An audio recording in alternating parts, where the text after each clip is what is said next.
descripción de las lesiones corticales. Entonces, una de las lesiones corticales se hablaba que era la destrucción cortical, que se presenta más en lo que son las lesiones tumorales, agresivas, las malignas, y en ella también se engloba a la osteomielitis. La osteomielitis nos va a dar una imagen casi similar a la tumoral maligna. Entonces son diagnósticos diferenciales y ustedes deben tomar en cuenta en este caso los antecedentes en el paciente. Ahora, en relación a la destrucción cortical, tenemos estos tipos. El de agujero cortical, ¿no? Donde va a producir un agujero de considerable tamaño en el muro, en la pared, que es de bordes irregulares. La depermeación cortical, en la cual la lesión va a atravesar el muro, pero produciendo pequeñas perforaciones que nos da un aspecto ruinoso, pero el muro no se destruye. Entonces aquí, por ejemplo, el de agujero cortical, ¿no? Tenemos una gran lesión de bordes irregulares que produce una destrucción cortical, el muro. Esto en caso del osteosarcoma. La depermeación cortical, el muro aún se mantiene, pero la lesión, ¿no? Nos da una lesión lítica que está sobrepasando extracompartimental. Acá en el caso de un encondroma.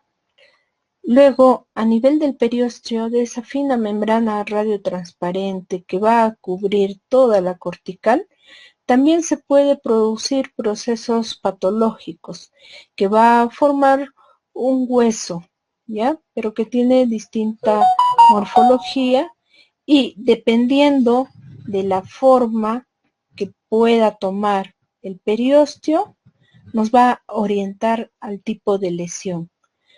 Para que esta reacción perióstica se haga visible, debe pasar entre 10 a 21 días. Recuerden bien eso.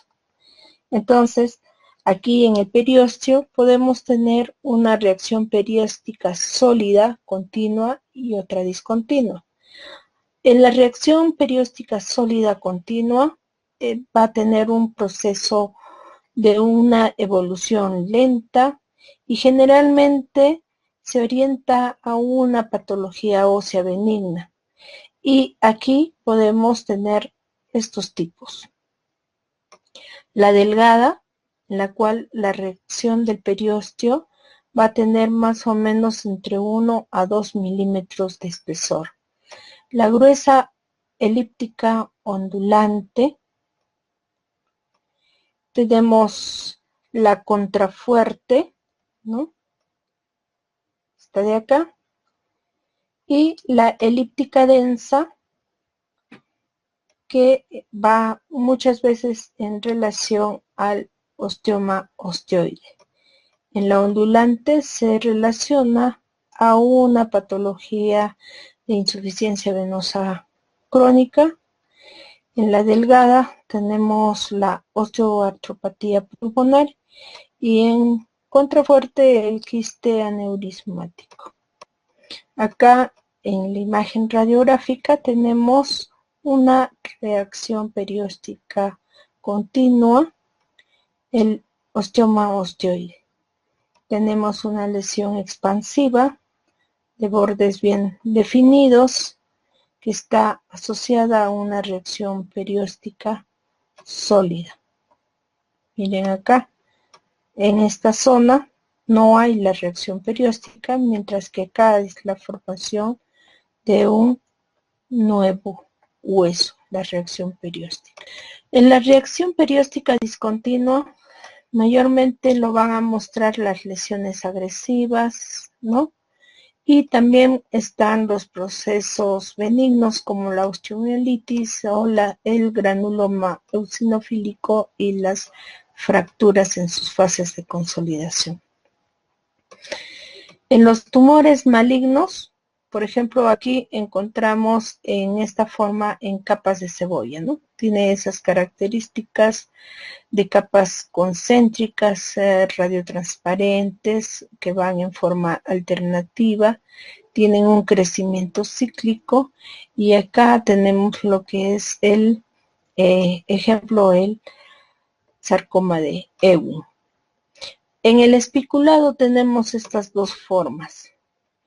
Esta, que es la del patrón en sol naciente, donde las espículas convergen hacia un punto.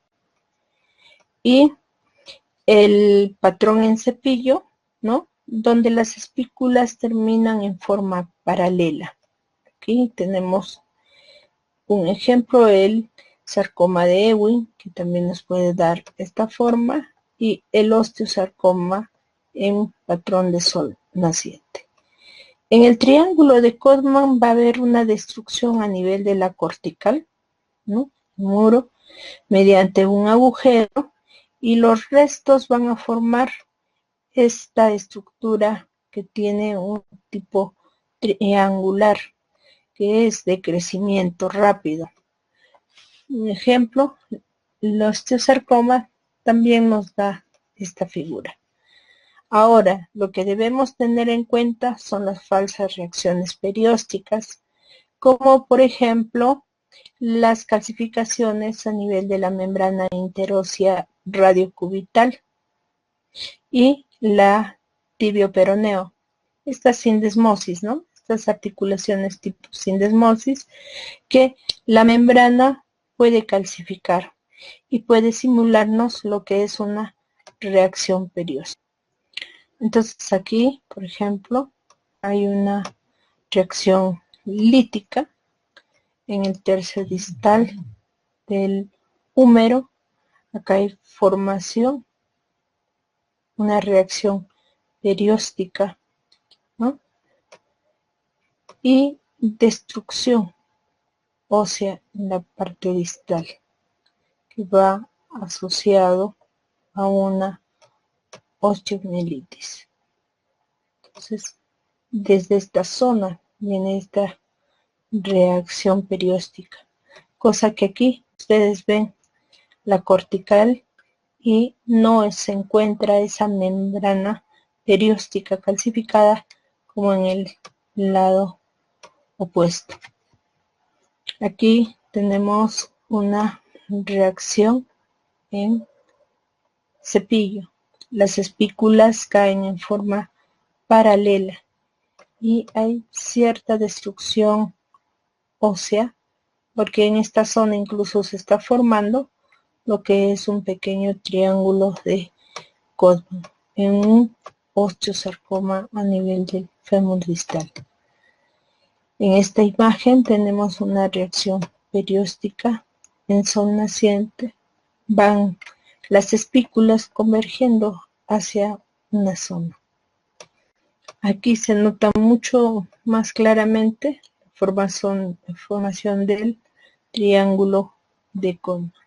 Una destrucción. Toda esta zona viene a ser la zona de la lesión. Zona ósea, una reacción osteolítica que está destruyendo la parte del muro, y los fragmentos forman esta imagen. Ahora, en los tejidos blandos, en la parte radiológica va a estar limitada su evaluación, ¿no? Aquí podríamos tener ciertas alteraciones cutáneas, por ejemplo, si vemos lo que es el borde o el espacio de partes blandas comparando con la parte superior e inferior, o sea, con la parte sana, tal vez encontraremos un aumento en su densidad. Otra cosa también para lo de las úlceras, ustedes saben que las úlceras son como unas heridas que tienen una profundidad y un borde, ¿no? Entonces aquí se va a alterar lo que es el borde de la piel. Van a haber un borde irregular con una profundidad. Y tal vez podríamos encontrar, si esta está infectada, presencia de burbujas aéreas.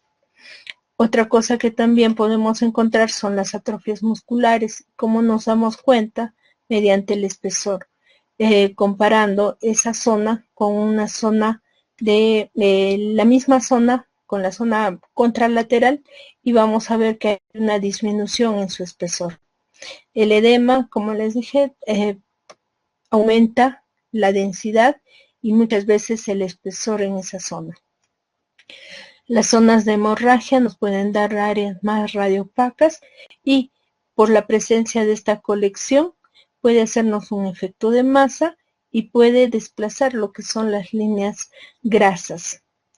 También podemos encontrar, como les decía, presencia de burbujas aéreas o, dependiendo del antecedente, presencia de cuerpos extraños y calcificaciones, ¿no? Ahora, en las calcificaciones de los tejidos blandos podemos encontrar de tipo vascular, como la arteriosclerosis, ¿no?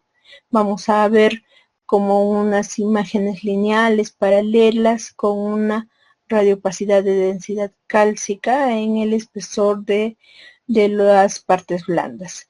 Los flebollitos, pequeñas imágenes redondeadas. También podemos encontrar calcificaciones en el tejido conjuntivo, dependiendo del antecedente, ya sea por patología de tipo inmunológico, la dermatomiositis, el lupus, la esclerodermia. En lo que es la parte tendinosa podemos encontrar la enfermedad por depósito de cristales, donde encontraremos zonas radiopacas, ¿no? Que justamente muchas veces se localizan a nivel de las articulaciones. En las musculares, por ejemplo, la miositis osificante postraumática, frente al antecedente de una ruptura muscular, vemos a ese nivel de donde fue el antecedente traumático la formación de pequeñas calcificaciones adyacentes al hueso, pero no son dependientes de hueso. Y acá lo que debemos tomar es el principio de dentro, fuera o fuera, dentro. Entonces, aquí la masa de partes blandas va a estar asociada a lo que es una afectación ósea.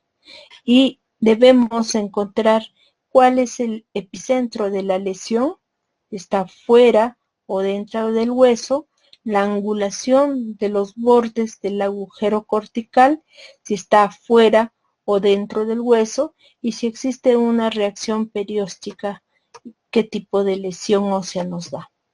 Entonces, ustedes recuerdan que en la parte de tórax veíamos que una lesión intrapulmonar tenía unos bordes agudos, y cuando la lesión era extrapulmonar nos mostraba una lesión de ángulos obtusos. Entonces, más o menos va en esa figura, ¿ya? Entonces, el tumor óseo, cuando es primario, o sea, de hueso, el epicentro de la lesión, si nosotros marcamos dos líneas, buscamos la parte central de la lesión, se va a encontrar dentro del hueso.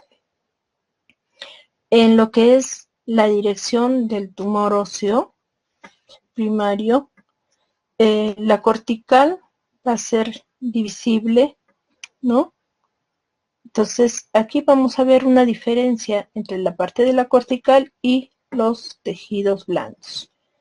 La reacción perióstica que vamos a encontrar va a estar presente, y respecto al tamaño de la lesión va a haber una destrucción significativa como una masa en la lesión, ¿no?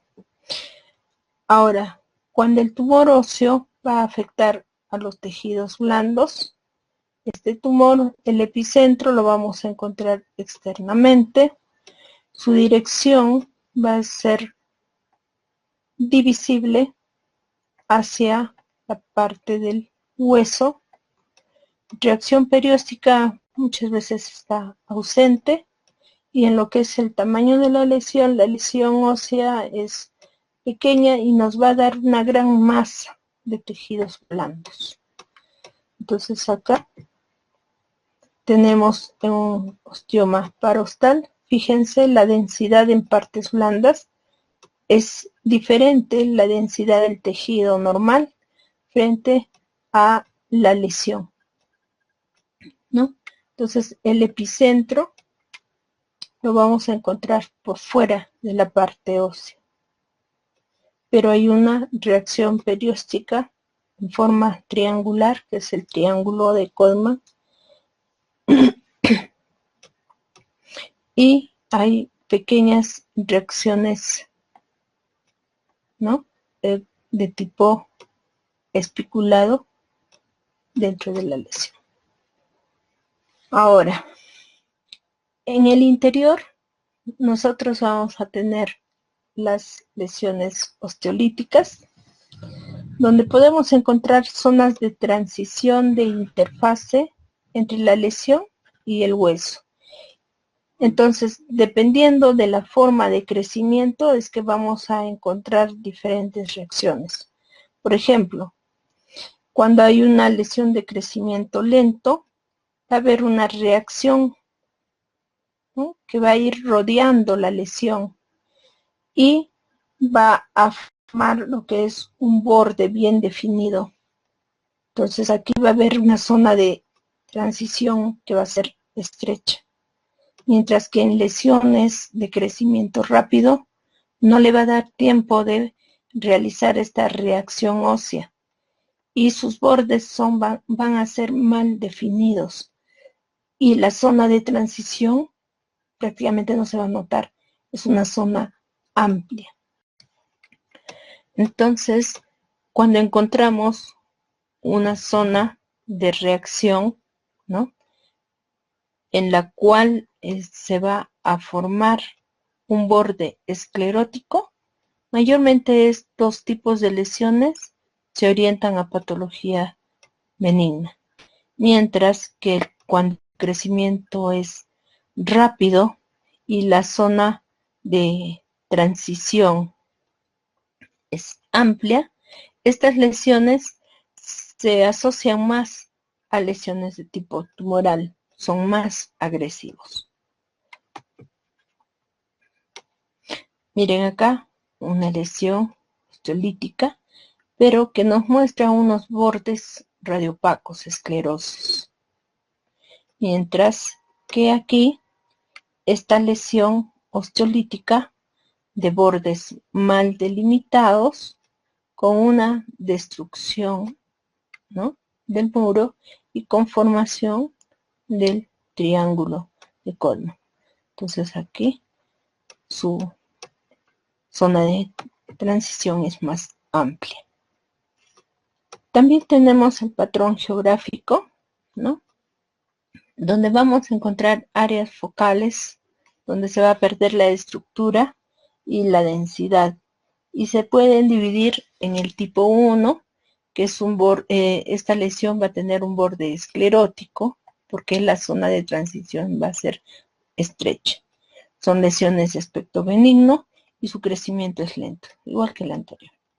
Mientras que en el 1B, igualmente, las lesiones son nítidas, pero no hay este borde esclerótico que tuvo la anterior.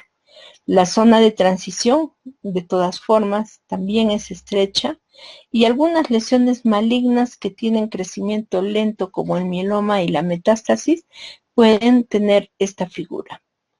En el 1C tenemos que esta lesión es una lesión que tiene bordes mal definidos, su zona de transición es amplia o ancha y tiene muchas veces un halo perilesional que va en relación a lesiones agresivas, ¿no?, como el condrosarcoma. Entonces acá tenemos una lesión osteolítica con trabeculaciones en su interior, y lo que llama la atención es que esta lesión nos da un borde esclerótico. Entonces acá en el fibroma no osificante, como es el caso, nos da estas características. Entonces el borde es esclerótico tipo 1A.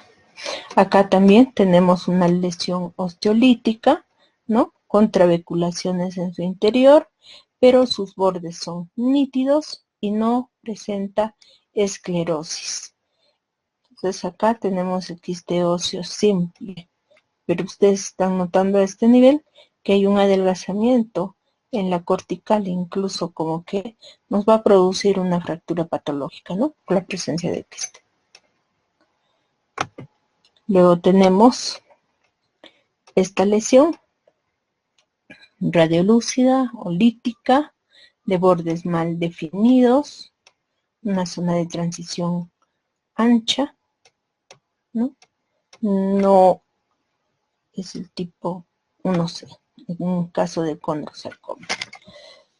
En el patrón apolillado tipo 2, nosotros vamos a visualizar que hay múltiples áreas líticas que tienen diferentes tamaños, que puede ir entre 2 a 5 mililitros o milímetros, y que va en un crecimiento rápido. La zona de transición también es amplia, porque no está bien definido, y estos tipos de patologías se orientan hacia lo que es patología maligna, como la leucemia, pero el tipo de infeccioso como la osteomielitis también nos da esta imagen, tan igual que el granuloma eosinofílico. En el patrón permeativo tipo 3 vamos a tener igual pequeñas áreas líticas redondas de menor tamaño que el anterior, menos de 2 milímetros. Muchas veces es difícil visualizarla y sus bordes son mal definidos, por lo tanto hay una gran zona de transición, ¿no? El margen es imperceptible en relación al hueso sano. Y acá tenemos como ejemplo el tumor de Ewing o también la osteoporosis de evolución rápida. En esta imagen vemos el patrón de tipo apolillado, ¿no? Tanto en la tibia como en parte del peroné, en la región metafisiaria proximal, donde vemos pequeñas áreas radiolúcidas, uniformes, de diferentes tamaños, bordes irregulares, ¿no? Que están tendiendo a confluir. Sus bordes son tan mal definidos que no puedo yo decir cuál es la parte sana y cuál es la parte que aún es la parte patológica, ¿no? Ya el antecedente del paciente nos dará el diagnóstico, si es una tumoración o si es una osteomielitis. Aquí también, a nivel del radio, estamos viendo unas áreas de lesión lítica, pequeñas lesiones permeativas, donde incluso, si seguimos lo que es la cortical, estamos viendo una discontinuidad de la cortical, una fractura patológica, en el caso del sarcoma de Ewing. Nosotros vamos a tener que saber que hay diferentes matrices, ¿no?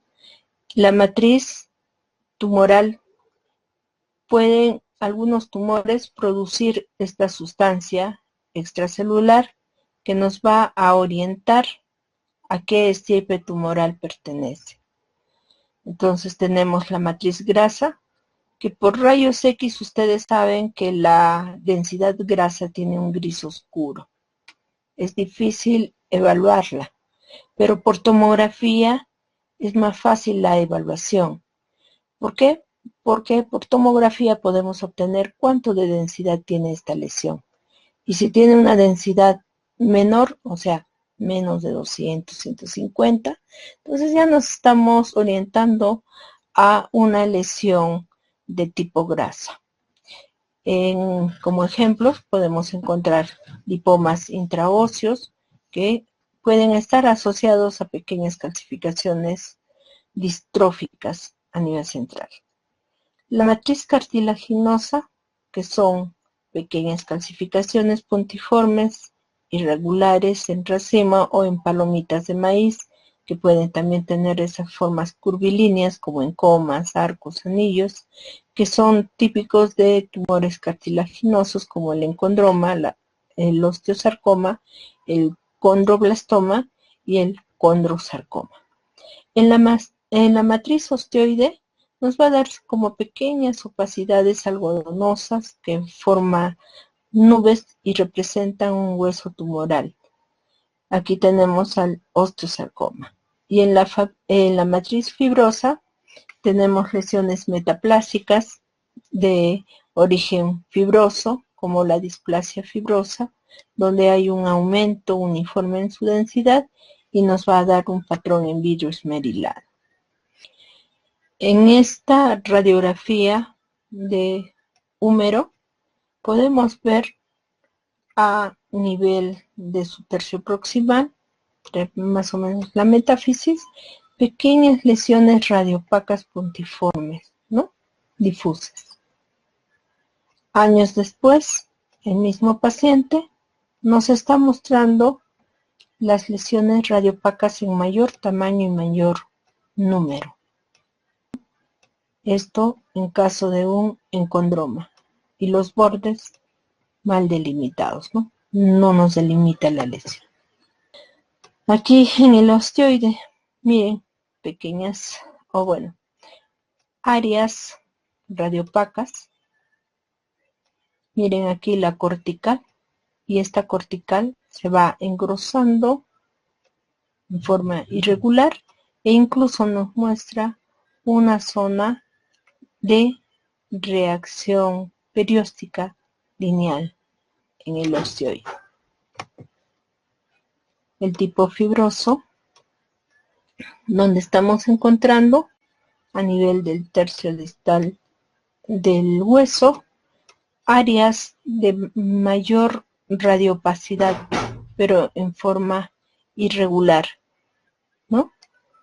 Que nos está deformando esta parte ósea.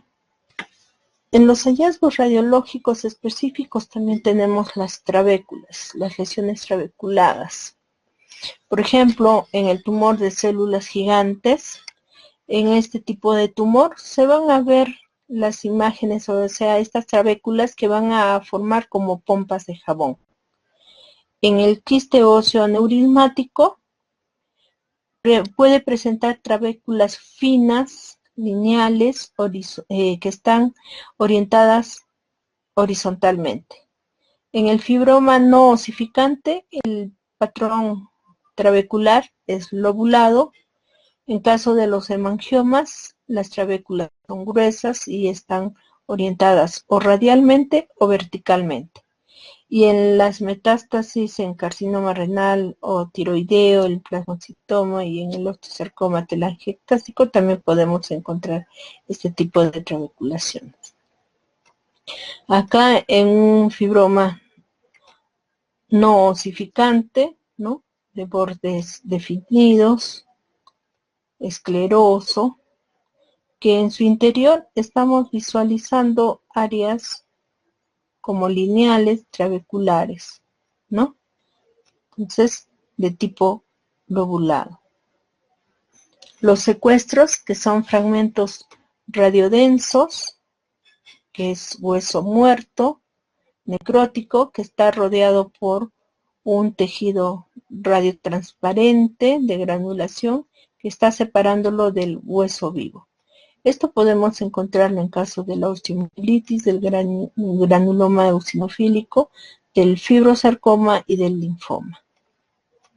El signo del fragmento caído, esto se dice que es casi patognomónico del quiste óseo solitario, donde luego de haber una fractura, este fragmento, ¿no?, se hunde y sobrenada en lo que es el contenido líquido del quiste. Las lesiones escleróticas focales. Una lesión esclerótica nos va a dar una radiopacidad densidad, una radioopacidad.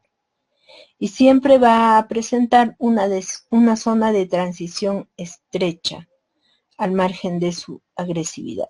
Entonces vamos a ver una línea radioopaca.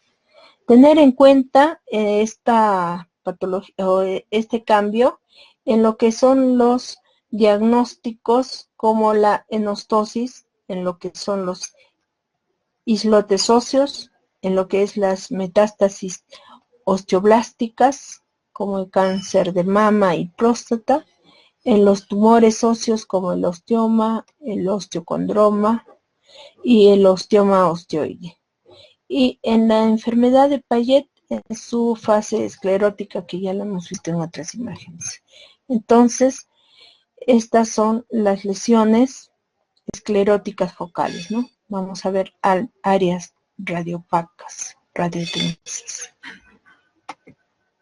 En las lesiones mixtas podemos tener tanto lo que es las lesiones líticas, radiolúcidas y escleróticas, radiopacas, donde el proceso evolutivo de las lesiones líticas benignas, la neoformación ósea reactiva le va a dar esta apariencia mixta, incluso más tendiendo a la parte esclerótica, y algunas de estas lesiones pueden regresionar espontáneamente. Algunos tumores óseos malignos pueden tener esta apariencia mixta, que van a producir una matriz radiodensa que es indistinguible de la neoformación ósea reactiva, por ejemplo, en el osteosarcoma. Y en caso de las metástasis, van a presentar áreas escleróticas significativas tras haber recibido lo que es radioterapia o quimioterapia. En las lesiones mixtas también tomar en cuenta las fracturas, porque durante el proceso de reparación se va a visualizar áreas de densidad mixta, el callo radiodenso. Cuando no hay antecedente traumático, debemos descartar una patología tumoral subyacente, ¿no?, que nos está produciendo una fractura patológica. La isquemia ósea o zonas de infartos óseo o de osteonecrosis diaficiario-metafisiaria también nos va a dar unas lesiones de densidad mixta, donde aquí es típica la calcificación en forma de concha con bordes serpentiginosos y bien definidos. Ahora, otra de las características para la evaluación en la descripción de las estructuras óseas es la densidad. Entonces, cuando hay una pérdida o aumento de la densidad que puede ser focal, nosotros debemos tomar en cuenta si son lesiones líticas, escleróticas o mixtas, dependiendo de la radiopacidad que nos estén mostrando. Y algunas de ellas pueden aparecer en forma múltiple, como son las metástasis y el mieloma múltiple. Cuando hablamos de osteopenia, hablamos que hay una disminución difusa en su densidad ósea, donde hay una pérdida ósea menor del 30% que se puede detectar por rayos X. En este caso, vamos a ver una estructura ósea más radiolúcida, con mayores trabeculaciones. Aquí puede producirse lo que es la osteoporosis, donde la matriz ósea es deficiente, pero la mineralización es normal. Entonces va a haber una disminución cuantitativa, ¿no?, del hueso, siendo su calidad normal. Va a existir reducción en el espesor de la cortical y del número y grosor de las trabéculas del hueso. Un ejemplo es la osteoporosis senil en las mujeres posmenopáusicas.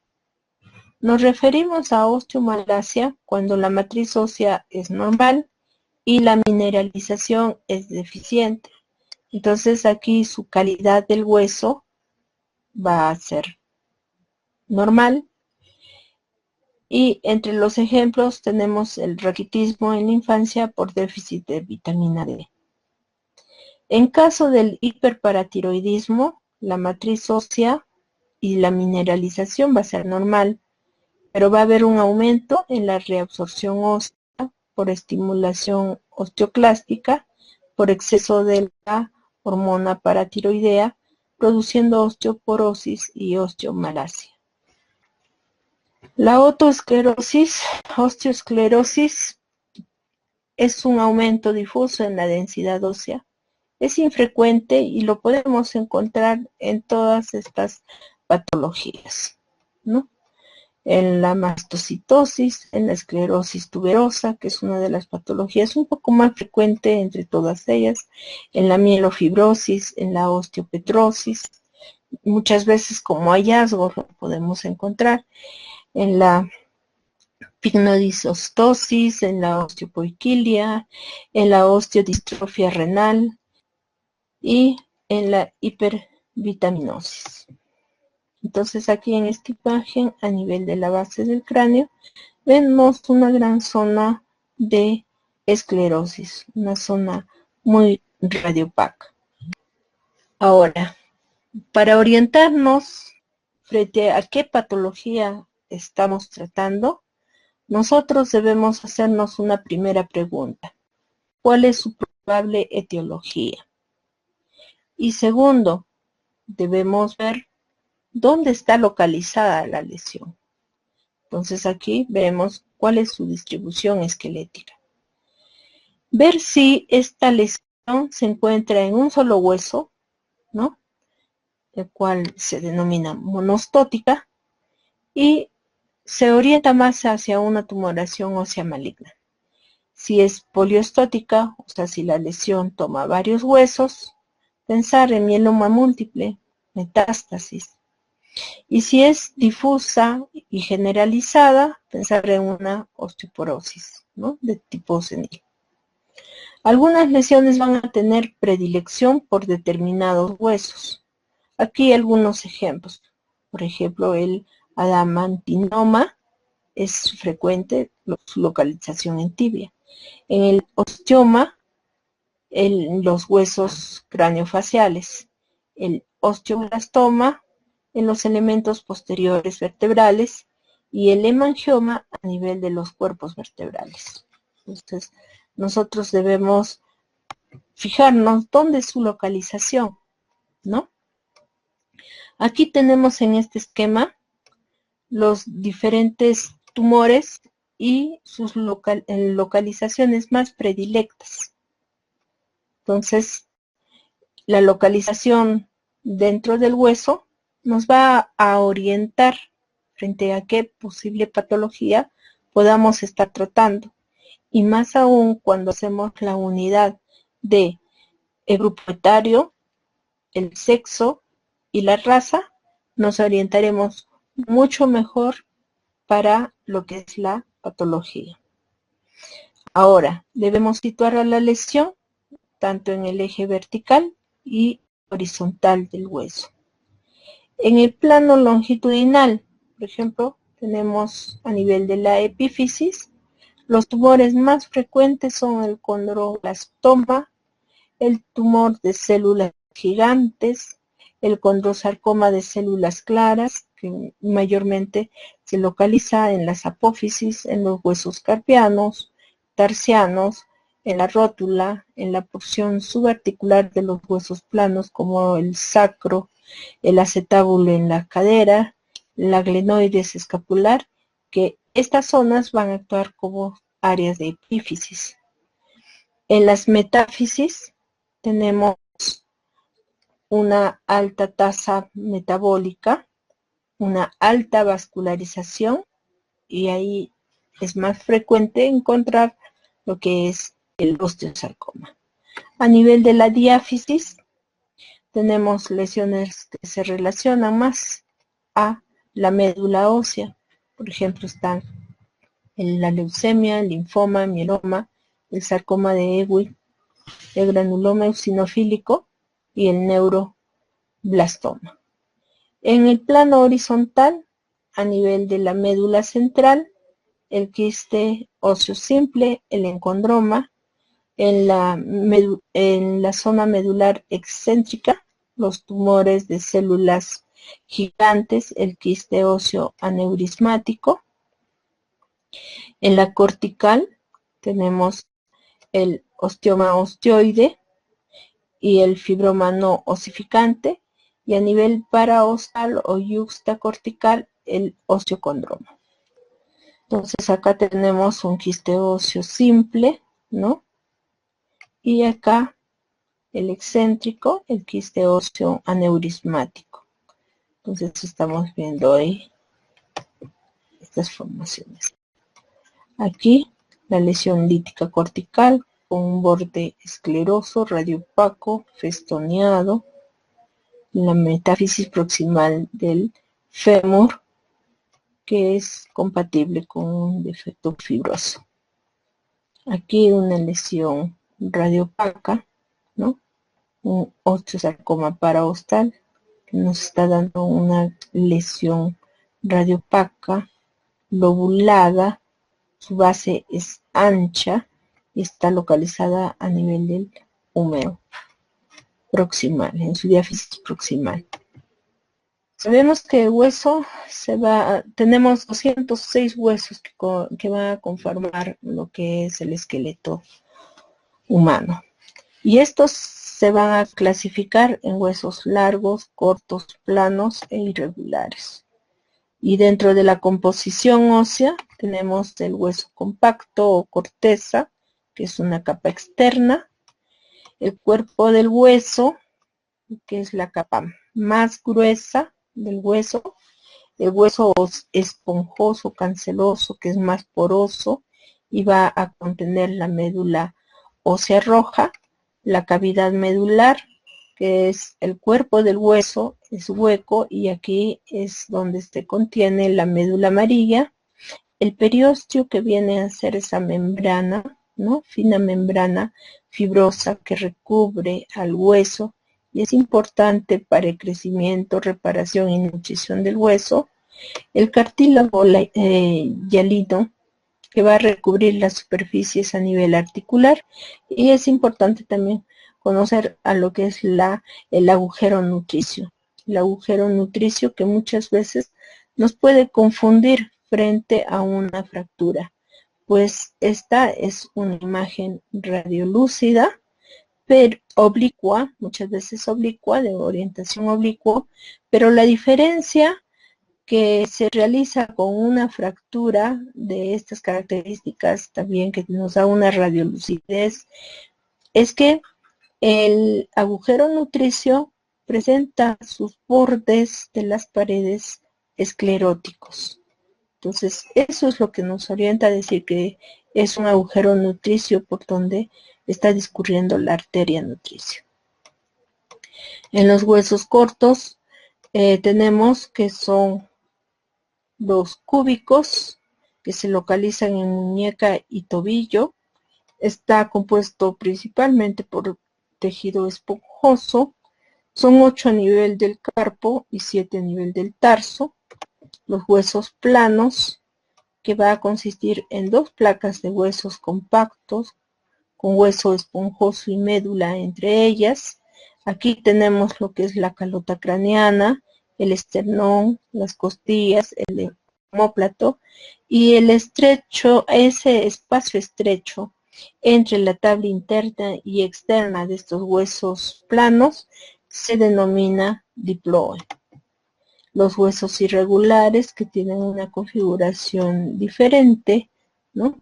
Aquí tenemos las vértebras, los huesos faciales, los huesos de la base del cráneo y de la pelvis.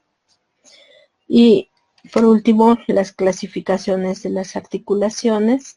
Tenemos el de tipo funcional, la sinartrosis, que es una articulación inmóvil, las anfiartrosis, que tienen un movimiento limitado, y las diartrosis, que tienen un movimiento libre, ¿no? Como la del hombro.